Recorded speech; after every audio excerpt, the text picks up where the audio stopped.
And here's a look right now at Galveston. We are thanking to our partners at Saltwater Recon with their camera. Things are looking pretty calm, especially out on the water, but the skies are looking ominous out there, especially as those showers are moving in closer towards our coastal areas as we track Bertha, as the center of that storm is making its way closer towards us. But as we take a look at the wind shear, we have lots of wind shear in the picture. And of course, those are upper level winds. We have fast upper level winds.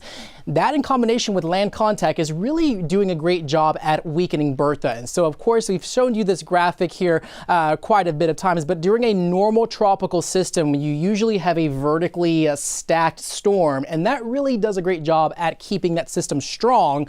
However, when you have those upper level wind speeds, you usually see more of that rain and storms away from the center of the storm. So this is a cross-sectional view of a hurricane, but of course we're dealing with a tropical storm here, and that's why sometimes you see some clear skies and mostly sunny skies, especially on the other side of the storm. And this is exactly what we're seeing right now. You have the center of the storm over Louisiana and all the rain and storms well to the south and west of there, approaching Matagorda and towards the Corpus Christi area. So as we take a look at the center of the storm, you're able to see that little swirl right there that's just riding along the Texas-Louisiana state line, just along the coast. And so we are expecting a second official landfall from this system, even though those minimal impacts are going to be felt. So expect those winds to pick up, especially as the center of that storm makes its way closer towards the Houston area. And this is going to be definitely moving through by 7 p.m. with 40-mile-an-hour winds in some locations. But I think for the most part, winds are going to start gusting up to 30, maybe 35 miles an hour. So that's going to be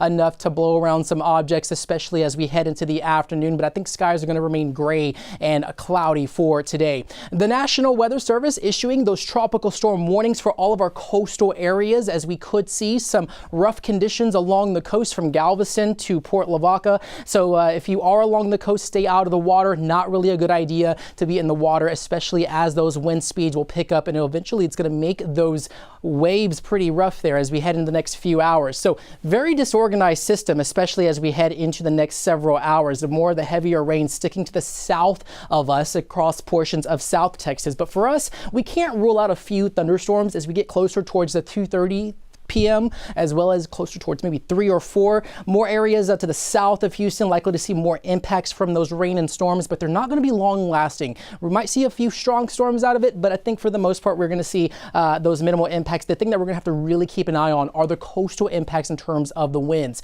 Also the heat. Temperatures are going to be in the upper 80s, or in the upper 80s right now.